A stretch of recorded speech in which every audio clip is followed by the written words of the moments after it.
if you want to avoid all the sickness this winter, the snotty noses, the coughs, the colds, the sleepless nights, the fevers, the Panadol and the antibiotics, the ear infections, the grumpy, tired kids, the days off work and school and childcare, are all those memories of last winter coming back? I'm here to tell you that it doesn't have to be that way this winter. I have a free online masterclass, 3 simple ways to boost your kids' immunity to avoid a winter full of sickness. It's on demand, meaning you can register and watch it straight away or watch it at a time that is convenient for you. Head on over to naturalsuperkids.com/immune and you will be able to sign up. In the masterclass, I am covering our natural, simple and effective approach to avoiding winter infections, how to boost your family's immunity with our proven 3-step naturopathic strategy that is really easy for you to implement as a busy mum. We're going to talk about the immune depleters that you need to avoid so you're not wasting time and money building up your kids' immunity that is just being depleted by these common foods and environmental factors. I am sharing heaps of practical tips. I promise it will be an hour well spent. You can register again at naturalsuperkids.com/immune. I can't wait to hear how you find it and to give you the tips to make this winter healthier.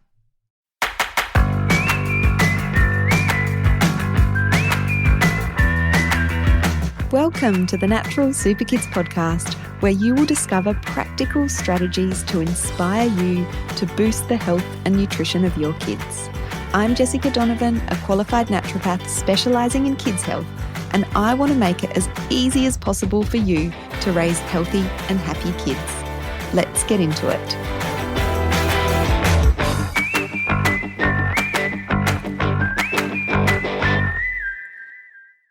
Hello. Welcome back to the Natural Super Kids podcast. I am so excited to share this conversation on the podcast today.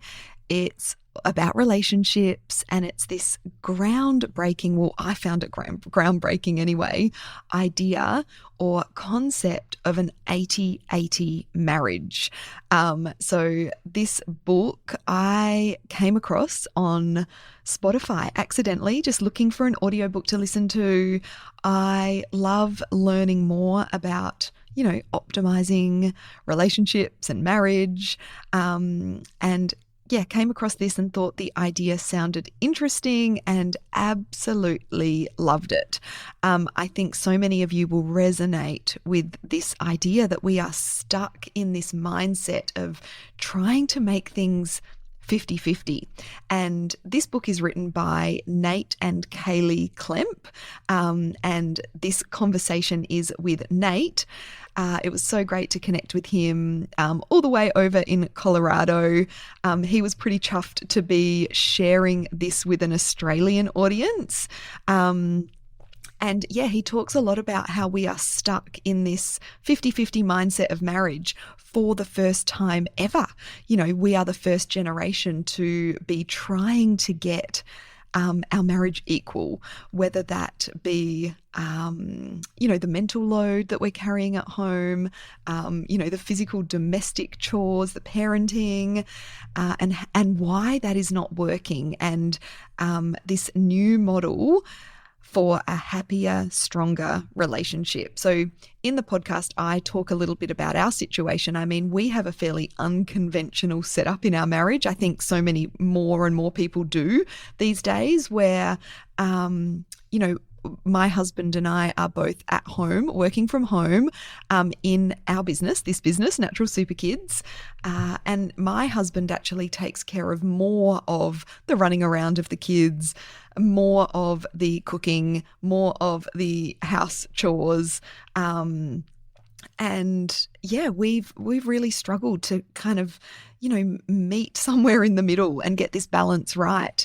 And so I just think that this is such a interesting and also I think, life-changing idea that we don't want to be getting to this 50-50, equal position. And Nate talks about the fact that it's impossible. And I'm sure you'll agree, as couples, modern couples, are trying to get to that position of everything being equal, is an impossible task, and it's not good for our love and connection within our marriages. So I will shut up and hand you over to Nate, who obviously wrote this book and is such an interesting guy. So just a little bit more about Nate Kemp. He is a best-selling author and formerly trained philosopher.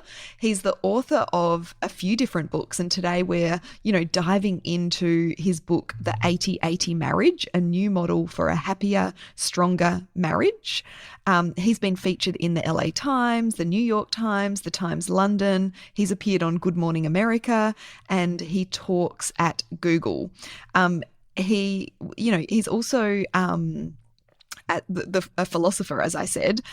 He co-founded the mindfulness training company Life Cross Training and holds a BA and MA in philosophy from Stanford University and a PhD from Princeton University. So a lot of wisdom, a lot of knowledge, and, this conversation is deeper than just how do we make it equal in terms of who's doing the dishes, who's doing the parenting, who's got more time for themselves. It's such an interesting conversation, and I was thrilled when I reached out to him on Instagram and he agreed to come on the podcast. So here's Nate. I really hope you enjoy this conversation. Welcome to the Natural Super Kids podcast, Nate. I'm so excited to have you here. It's so great to be here. Really excited for this. Yes, I think it's going to be such a great conversation. Do you want to just start by, introducing yourself and telling us how your amazing book, The 80-80 Marriage, came about? Sure. Well, I am a formally trained philosopher, which is not the usual path to marriage author, but I was a political philosophy professor. I then left, got very interested in mindfulness and yoga and all sorts of tools and technologies for training the mind, essentially. And throughout that process, my wife and I, who had been married we've now been married for 18 years, but we had been married for a decade or so. We were in a whole conversation around how do we make marriage work in the modern age? Because we were really struggling, even though we were both self-improvement authors. She's an executive coach. We were struggling. And we finally came to this realization that we are a part of the first generation in all of human history that is striving toward egalitarian marriage, or in other words, equal marriage. The first generation to ask, how can we be equals and in love? And our parents, for some of us, may have been asking that question a little bit. But if you go back to the model of your parents or your grandparents, you probably notice it's pretty different. And the reality is, we started to see that we didn't have a model. We were just kind of winging it. And so were all the other couples out there. And there was one specific thing that we noticed, both in our own relationship. We ended up interviewing about 100 people. We noticed this in their relationships as well, which is our generation has this default mode or this default habit when it comes to relationships, which is we try to answer the question, how can we be equals and in love, by saying, well, let's just make everything perfectly 50-50 fair. We're going to keep score. I'm going to compare all of my wonderful contributions in our relationship against the things my spouse didn't do. And once we achieve that perfect point of 50-50 fairness, everything's going to be amazing. We're going to ascend into the heavens of marital bliss, and it's going to be awesome. And the reality for anyone who's tried it, and probably everybody who's listening to this has tried it, is that we only make things worse. Conflict gets worse. Resentment gets worse. And paradoxically, our relationships become less equal the more we try to make them fair. So that was kind of our starting point. And we realized, I think we need a different model for doing relationships in the modern era. And that was the genesis of the 80-80 model. Oh my gosh, everything you're saying, I'm just nodding along because I just resonate with all of that so much. And I was sharing with you offline that I sort of accidentally came across your book when I was looking for an audiobook to listen to on Spotify. And I'm like, oh, this sounds interesting. You know, 80/80 doesn't really add up in terms of 100%, but yeah, I think so many of the couples listening will already be resonating with, like, yes, we're trying to make it 50/50. Why is this not working? And it's so true, you know, just like in our parenting, we're navigating things that our parents never had to navigate, you know, the social media, the technology. As couples, we're navigating this situation where, you know, a lot of the time we're both working out of home. I know for me, like my mum didn't start working until we were much older and were much more independent. And it just feels impossible to get that balance right. So, what is it? You know, what are some of the main traps that modern couples with kids are falling into?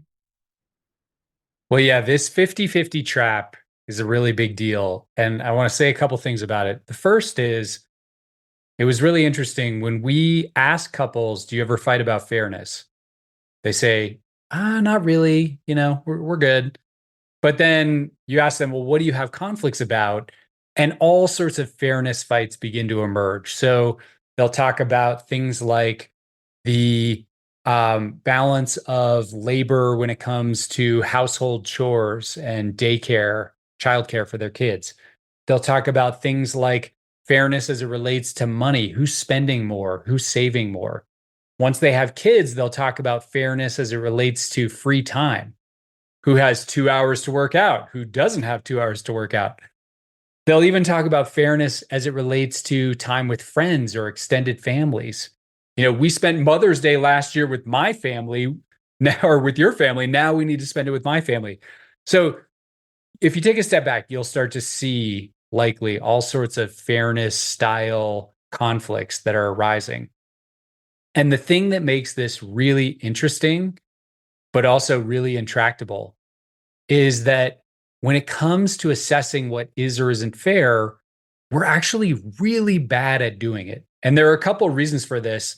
They've actually studied this pretty carefully, and they found that we have these cognitive biases that get in the way of our assessments of fairness. So one of them is what's called the availability bias, which is basically just a fancy way of saying that when it comes to my wonderful contributions to my household, all the trips to school that I went on with my daughter, all the times I went to the store, all of that information is available to me. I see it all happening in real time.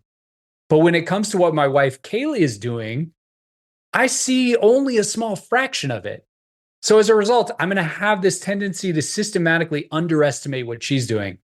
Now, you add to that this other bias, the overestimation bias, which is basically a phenomenon where they found when people estimate the amount of time they spend on housework or childcare, they significantly overestimate how much time they spent on things. So if I say, I spent 30 minutes doing the dishes, it was probably more like 15 minutes. So you just add those two together. You've got the availability bias. So I'm systematically underestimating what my partner does. Overestimation bias. I'm systematically overestimating what I do. And now we're having these fights over trying to find the perfect balance of 50-50. And you can see why this problem will never go away because it's based on bad data, pure delusion. And so I think before we even talk about 80/80, it's always important just to point out why this is such a trap and why it's so difficult for so many couples to get out of it. Yeah. Oh my gosh. And I feel like just being aware of that, aware of the fact that we Yes. do overestimate, you know, I think that's what you said, the time that we're taking to do things and underestimate what our partner is doing. Even just that awareness is so powerful. Yeah, for us to sort of just be aware of that. All right. So, and obviously times have changed as well, you know, like this generation, as you said, we're the first generation. And I feel like that is just crazy, isn't it? That this new kind of way of doing things that we're navigating, than our parents. So do you want to talk a bit more to that? Yeah, sure. Well, we really think that there are three models of marriage. So if you go a couple generations back, or maybe even back to your parents, it probably wasn't 50-50 at all.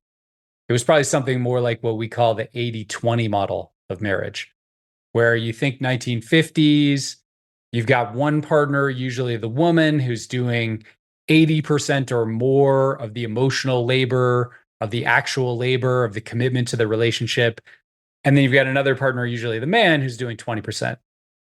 And we said as a society, which is a great thing, we don't want to do that anymore. That's not what we're up to. So we then shift to this 50-50 model, which really should be praised as this amazing advancement. Like such a great thing. Now, the problems we've talked about some of them with 50-50. The other problem is 50-50 is an aspiration for most couples, but if you look at the data, women still do more, significantly more, both when it comes to actual labor, but also emotional labor or the mental load. All those things that we're keeping track of that don't really have like the time associated with them, but they do have mental load associated with them. Thinking about remembering to send the parents birthday cards, signing up the kids for their appointments with the pediatrician and the dentist, all those things. So that's the context here. And what we argue is that in the face of these two models, neither of which are working very well for us, there's this alternative. We call it 80-80. And you're right. You said before, the math doesn't work, right? There's no such thing as a 160% whole. But we think that's actually kind of a cool thing because love isn't exactly like math either. Love isn't exactly rational all the time either. But the basic idea is, what if we were to attempt to contribute to our relationship at 80%, knowing that we're never going to reach that, knowing that it's impossible? What would change?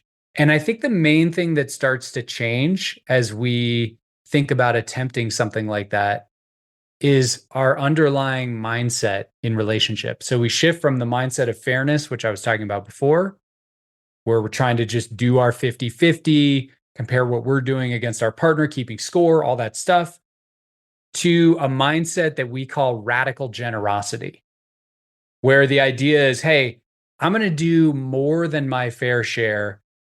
And it's really interesting that, the common objection we get from people is to say, like, that's crazy. Why would I do that? That's by definition unfair. My partner is going to take advantage of me. They're not actually going to do anything more. But that's not actually true, because mindset, it turns out, is contagious. What I mean by that is, if you've ever approached your partner with that scorekeeping mindset of 50-50, you'll notice that they immediately do the exact same thing to you.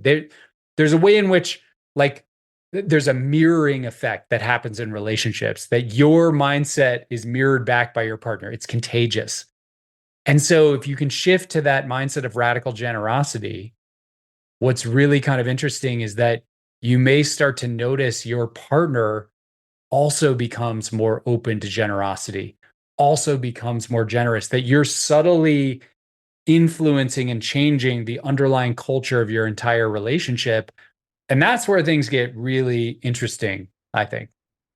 Yes, I love that. And just, that radical generosity, it's just such a shift in mindset rather than the scorekeeping of like, hang on, I did the dishes last night, or I cooked dinner, so you can do the dishes. Yeah, and you're so right in terms of just going into these changes with that mindset shift, and I think seeing what happens. And we'll talk more about, shortly, because I think we do have a lot of mums in our audience that are already feeling like they're doing the 80%. So, we'll talk about that in a moment. But tell us more in a practical sense. How do we start to implement this 80-80 mindset in our marriages and partnerships? That's such an important question, because you're right. If we just think of 80-80 as, oh, it's a mindset of radical generosity where you do more than your fair share. Wow, that sounds really great. But like, how is that ever going to work in a modern relationship where you're busy, you got too much to do, you got kids, all the things that are going on in our lives? So the way that we like to think about operationalizing radical generosity is breaking it down into a few key components. The first is about contribution. So this in many ways is the essence of generosity. Contribution is thinking about every day, is there something I can do to contribute to my partner, to contribute to us winning together? And people often get stuck here because they start thinking about like, oh, well, contribution needs to be this like amazing, huge thing. Mm. You know, I need to buy my spouse Taylor Swift tickets or something like that. That's just crazy. You know, and that would be great. Like, do that if you can. But we think of contribution as being just as, if not more powerful, when it becomes a more subtle practice of just daily, like getting your partner a cup of coffee, writing I love you on a sticky note and putting it on their phone or their computer monitor. These are things that take 10 seconds to do or 30 seconds to do, but they can really start to shift the underlying culture of the relationship. So that's thing one. Thing two is appreciation, which I like to think of as almost like marital superglue. When I coach couples, this is the main habit I want them to start with is appreciation. Can you appreciate each other every day? And if you think about appreciation, it's a very counter habitual thing because usually we're watching our partner and we're viewing them through what neuroscientists call the negativity bias of the brain. So, in other words, we're sort of looking for what they're doing wrong. We're viewing them through the glasses of criticism and complaint. But if we shift the glasses to appreciation and we look for, like, wow, what did they do well today? How did they help our family today? That totally changes the game. And then you follow it up with a specific, hey, thank you. You know, I noticed how hard you were working with our kid on his math homework. That was amazing. That whole act, changing the glasses, expressing appreciation, can be so powerful and so transformative. And then the final thing I would say, there's a third piece to radical generosity, which is what we call revealing. And revealing is really starting to build the habit of revealing what's really going on in your inner world as a gift to your partner and as a gift to your relationship. The reason this is important is a lot of couples get caught in what we like to call talking about the weather, where they come home from work at the end of the day and it's like, wow, it was really windy today. Yeah, it was really windy. You know, it's going to be sunny tomorrow, whatever it is. And it's not that that's bad. You can talk about the weather, but what's happening there is a very externally oriented conversation that has nothing to do with your inner life. And so revealing is in part about changing the way you have those conversations, asking better questions. But then it's also about when you have those moments of miscommunication, hurt feelings, or just feeling misunderstood by your partner, being able to reveal that in a clean way where you're not accusing your partner, you're not blaming your partner, you're just revealing your experience. That also can be a gift to the relationship because what you're doing there is you're turning moments of disconnection into opportunities to connect. And that's a huge gift to you, to your partner, to your relationship. Yeah, I loved what you said about the appreciation. I think, for me, like if I'll do like a bit of a vulnerable share, I often think about the things Mm, that I'm appreciating about my husband, but I don't always express them. So I think that, what you said about making sure you're expressing the appreciation is so important because otherwise they don't know. And yeah, I think lots of couples are always quick to talk about the things that they're not happy with. And so just adding that piece in, I can see, is so powerful. And last week on the podcast, so the podcast episode that comes before yours is an interview with a relationship coach. Her name's Aston Simmons, and she's got this technique of the 5-minute coffee date every day. And it's all about sitting down with your partner for 5 minutes, whether it's over coffee in the morning or whether it's an evening walk or wherever you can sort of fit it in. And similar to what you're talking about in this revealing piece, like talking about how you are, what's going on in your internal world, which I don't think we do often enough because we're just so busy. And like you said, we're talking about the weather or we're talking about the commitments on the weekend, or we're talking about what's going on in the kids' school. And so just taking that, 5 minutes, I think for a lot of couples, even if it's 5 or 10 minutes a week, is a huge head start from what a lot of couples are already doing. So, yeah, thank you for sharing all of those. Yeah, More can I for, jump in there? Because I just want yes, to add please. something. The check-in piece is really an amazing thing to do with your partner, but it's also something you can do with your whole family. So Mm, we found that revealing is also important as a family, especially as you know, when your kids are becoming teenagers. There's mm. now drama between you and your spouse, but also drama between you and your kids.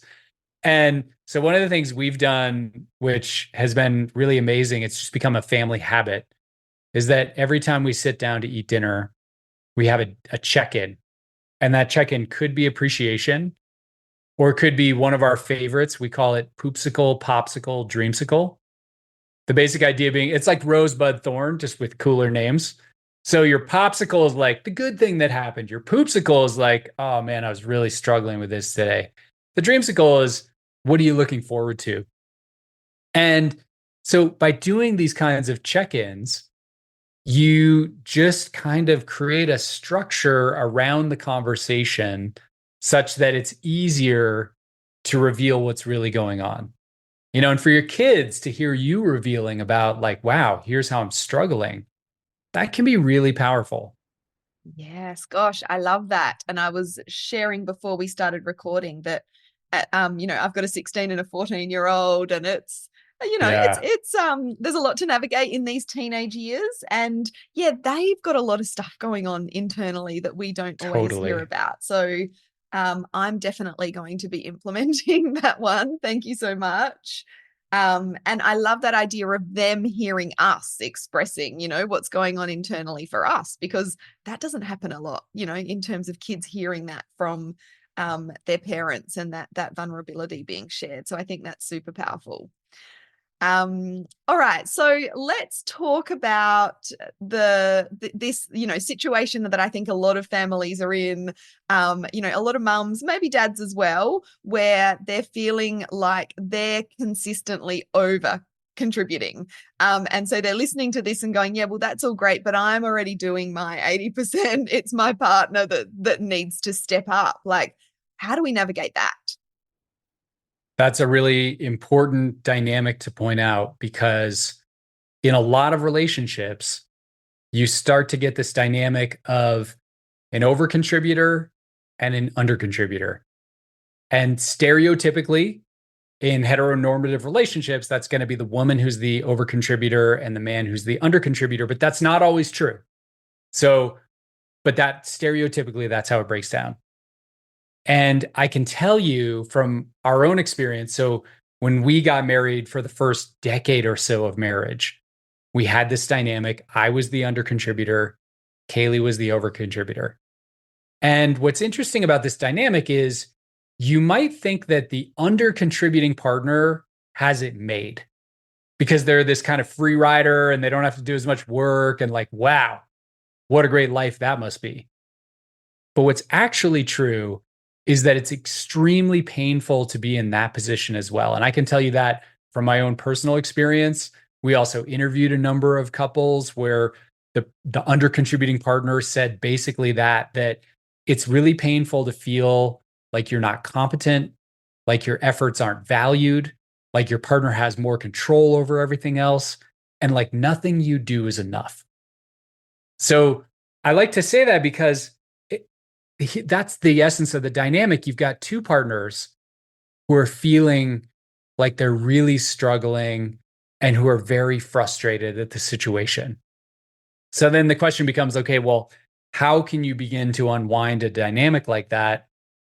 Well, one thing you can do is lean into that practice of 80-80, even if you're the over contributing partner, because if you're doing, like, let's say you're already doing 80%, 90%, 100% in your relationship, you probably aren't doing that out of a mindset of generosity. Mm-hmm. It's probably Gosh, so coming from a true. mindset of fairness, of resentment.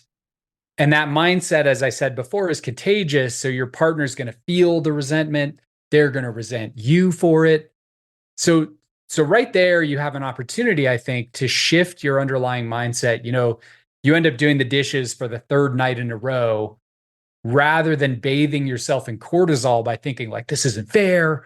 Oh my God, why are we doing this?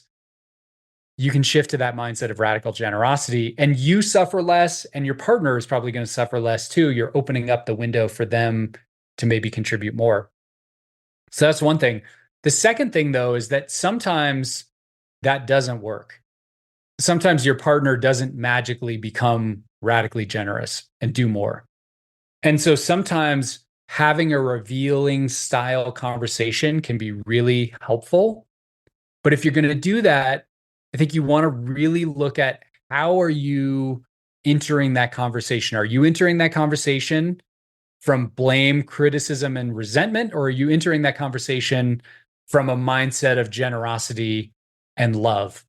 And so that's really a critical thing to call out the inequities in your relationship, to talk to your partner about things you can do around roles and power and priorities and things like that, but to do it from a place of like, hey, I love you. I want this to work. Can we talk about how to redistribute some of the things that we're doing? Because I'm feeling like totally underwater here. That's so different than, you never do anything. I can't believe, you're such a slacker, like whatever it is, whatever the normal dynamic is. It's never going to go down well. It's never going to go down well. So yeah, have that revealing conversation. But then the other thing, and I wish Kaley, my wife, were here because she was the over contributor. She's better equipped to talk about this, but I'll tell you what she would say. She would say that you want to also, as the over contributor, look at, how am I holding this dynamic in place? Or how am I participating in this dynamic? And one place to look is, are there things or ways in which you're holding on to control as the over contributor? Because one of the sort of insidious gifts of being the over contributor is that you've got control over everything. Everything that's going down with finances and logistics and social calendars and stuff like that. And one of the things you have to give up if you want to have a partner who's contributing more is control sometimes, is having your partner maybe do it wrong. And so that's a really important self-exploration to go through, to look at. And we have an exercise in the book, we call it unconscious commitments, looking at how are you potentially unconsciously committed to this dynamic? Because usually that's happening on some level. So I realize that's a lot, but it's a really big problem. It's a really important problem. It's a problem that many couples are struggling with. So I wanted to just outline all of those different ways of thinking about it. Definitely. And I'm nodding my head because so it was probably 3 years ago now. My business was going really well. My husband was working in a job. And we made the decision that the best thing for our family was for him to leave that job and come and work in the business and help out a lot more at home, because I felt like I was drowning, trying to build this business at home. The kids were a lot younger then, running them around to all their activities, doing all the parenting. He'd come home, he was in quite a physical job, so he would come home, physically tired, and it just was not working. And so when that initially happened, I was doing all of the cooking and the shopping and I'm very much into nutrition, so I was definitely had that feeling of like, okay, I've got this is I had that feeling of control over that. And so for him coming in and then starting to do like almost all of the cooking and the shopping, that was a real process for me to let go of like, really, we're having spaghetti bolognese again? Why did you buy this brand of crackers? They're not, these aren't the healthy ones. And so, yeah, I really resonate with that. And that took me a long time. And like, if I'm really honest, there's still a bit of that goes on. So I'm sure there's so many other examples that people listening can think of. And I love that you've reframed that. It's not just about getting that under contributing partner to contribute more. It's about looking at, well, what are you getting as the over contributor from what you're doing, and how can you start to let go, and yeah, particularly let go of control over some of those things. I think that's so important. Yeah, I mean, that's an idea. It comes from Gay and Katie Hendricks, which were a couple of our mentors in the field of relationships. And they extend this to all of life. And it's very radical the way they put it. They say, at all times and in every way, you're committed to getting exactly what you're getting. And if you really apply that to the problems you experience in life, afternoon anxiety, scrolling Instagram too much, health issues you're encountering, your relationships, this idea of like somehow unconsciously, I have created conditions such that this problem keeps arising, such that I'm committed to this problem. It's a really interesting thought experiment because often you'll start to see, wait a minute, yeah, there are these things that I'm doing that are holding this in place. And it can be a really transformative process of then once you see the unconscious commitment, you can do something differently. But if you can't see it, and many over contributing partners can't, there's nothing you can do. Without Mm. awareness, you're just stuck. Yes, yes. And Gay Hendricks, he's the author of The Big Leap, isn't he? Yeah, he's the author of the Big Leap. Conscious Loving is another book that he has on relationships that's very good. I think he's written 40 books at this point, which is Wow. crazy. Yeah, amazing. Yes, I love The Big Leap. I've read that multiple times because I Great just get book. something Yeah, new out of it. But I don't think I've read any of his other books, so I'll yeah, have to look out for those. Yeah, like it's so much deeper than just, doing the dishes more often, really, isn't it? Like is what you're, yeah, talking about. Oh, so good. So, we'll finish up in a second, but do you have any tools that you'd like to share for couples, that they can use to come up with a more intentional structure of, roles within their relationship? yeah. I love this. Well, so there's a big distinction we make in our book, The 80/80 Marriage, between mindset, which is that whole discussion we had earlier about fairness versus radical generosity, and then structure. And we think you have to start with mindset because structure is about like how you do roles, how you do priorities, how you do boundaries, how you do values, all these different things. But if you go into that process of creating structure from the perspective or the mindset of 50-50 fairness, it's going to turn into a fight 100% guaranteed.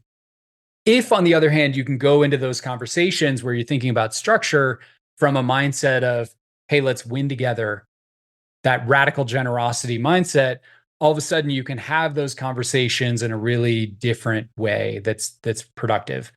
So the roles thing, Kaley and I did this was another way we got out of that dynamic we talked about earlier, the over contributor, under contributor. And we initially did it in a really simple way. We just took 2 sheets of paper, wrote out everything that I was doing, everything that she was doing, and then we looked at them. And it was kind of crazy. It was actually this moment of realization for both of us that Kaley's list was like 2 to 3 pages, and my list was about a half a page. And so then the question was not how do we make this fair? The question became, how do we think about roles in a more intentional way? Like, if we were to just scratch everything and start over, what would make sense in terms of who does what? What do we both enjoy doing? What do we not like to do? What can we outsource to other people? What are the things that where we might have a higher standard than our partner? And by going into that process, we were able to come up with a structure of roles that was really intentional and really worked for us. And it's something we continue to refine. But this is, I think, a really powerful practice for couples to do.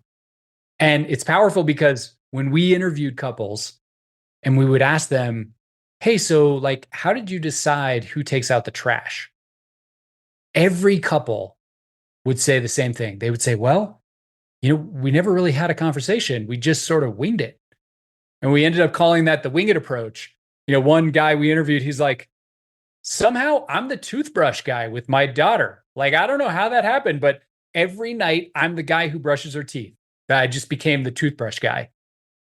And there's nothing wrong with that, but that purely accidental approach is basically saying, like, okay, we're going to let historical accident, 1950s gender norms, and just random chance determine who does what and hope that that's a really good structure of roles.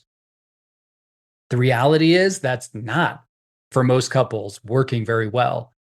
And so just having that more intentional conversation about, like, okay, how could we design this rather than letting accident determine how our life goes? What if we actually designed it and we were intentional? And so I think that's the really big shift. And we have a more specific exercise in the book where couples can walk through that process, but you don't even really need that. I mean, you literally could just take sheets of paper, write out what you're currently doing, take that step back, have a conversation, and come up with a new structure that works better for the two of you, that's in support of success for the two of you, for winning together, essentially. Yeah, and I love you said it's not about, making the lists even. It's about so much more than that. Look at, what people enjoy. Exactly. I love that, who's got the highest standard. The food shopping is Yeah. probably a good example of maybe I should have kept that. Yeah. Well, it's true, because if you have a really high standard, we actually were talking to a same-sex couple. We were interviewing them, and they were just so brilliant at this, where one of them was saying, I really care about the kitchen floor and how clean it is. And his partner was like, I don't care at all. I am fine to stand there barefoot on like sticky honey on the floor. It just does not bother me. So in their division, they decided, well, the person with the higher standard when it comes to clean floors should maybe be the one who cleans the floor, Yeah. because they're going to notice it way before the other person. It's so obvious, isn't it? But and I It's can think of totally obvious. multiple Yeah, conversations I've had with friends, like, he just doesn't clean up after himself when he's made something in the kitchen because he doesn't care. He's happy to come back to that later, probably. Whereas she wants exactly. it cleaned up there and then. So yeah, like we've got to really respect the level of appreciation and care someone has for a certain job. And that just makes so much Totally. sense. Um, Yep. that's awesome. Oh, I could just keep talking to you forever, picking your brain. I've got so much, I've read your book. Well, I've listened to your book, and now I've got the hard copy as well because I feel like I need Nice. to, go through the exercises. And I would highly recommend everyone get a copy of your book. So, can you tell us more about the 80/80 marriage, where people can find it here in Australia, and yeah, where else people can find you online and what you offer? Yeah. So we have a website, 8080marriage.com, 8080marriage.com. And a couple things there. One is I would highly encourage people to sign up for our newsletter. We send out a free newsletter once every couple weeks. And that newsletter is basically just tips, tools, strategies that you can use for various discussions you might be having with your partner, or just things that come up in marriage. So it's based around tools that you can use in your marriage. And a lot of people just really report loving having that regular flow of tools and content. We also have a epic date night guide for people who are looking for how to improve their date nights. You can get that there. And then in terms of the book is available, I believe, everywhere, certainly on audio. So you can get it on Apple, Google, Audible. What are the other ones? Spotify. Spotify. Yep. Yeah, it's available there. I'm not sure about in Australia whether you can buy the paper copy. Were you able to buy it Yeah. So on Amazon or something? I will add links to the show notes because I can't remember where I Great. purchased it. I think it might have been Booktopia or Amazon, but I will pop the link in the show notes to make sure people can find. Yeah, I think it is distributed around the world in Australia as well, but Yeah. I don't know because Yeah. I've never ordered a copy there. So And I mean, I loved listening to the audiobook, but I feel like it is a book that is so good to have in your hand. So, because there's a lot of activity, like, little activities that you can go Practices through. and stuff like that. Yep. Yeah, exactly. Yeah. So, and that's why I got a copy of the book, because I'm like, I was listening to it on my walks and stuff, so I wasn't able to actually do the things that you were recommending, like the lists and things. So, yeah, such a great book, and I think it is, really groundbreaking, this idea. So, congratulations on coming up with this idea and writing your book. And I also love what you're sharing on Instagram as well. So, I would recommend people follow you there. What's your handle on Instagram? We are 80/80 marriage. Yeah, and we do a lot on Instagram. We're actually getting way more active there. So definitely check us out there.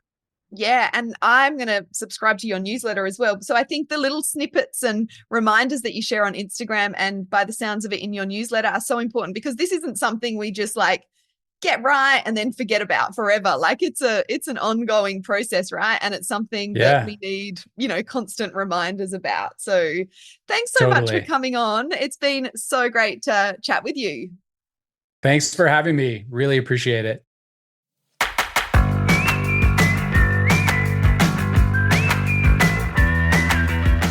Thank you so much for joining me on the podcast today.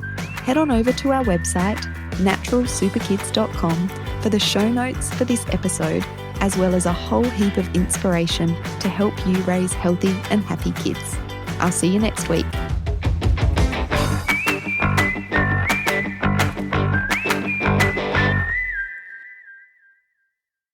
Before you go, don't forget about my free online on-demand masterclass, 3 simple ways to naturally boost your kids' immunity to avoid a winter full of sickness.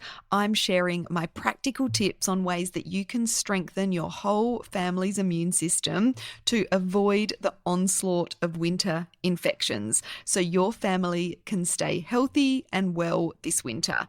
You can sign up at naturalsuperkids.com/immune.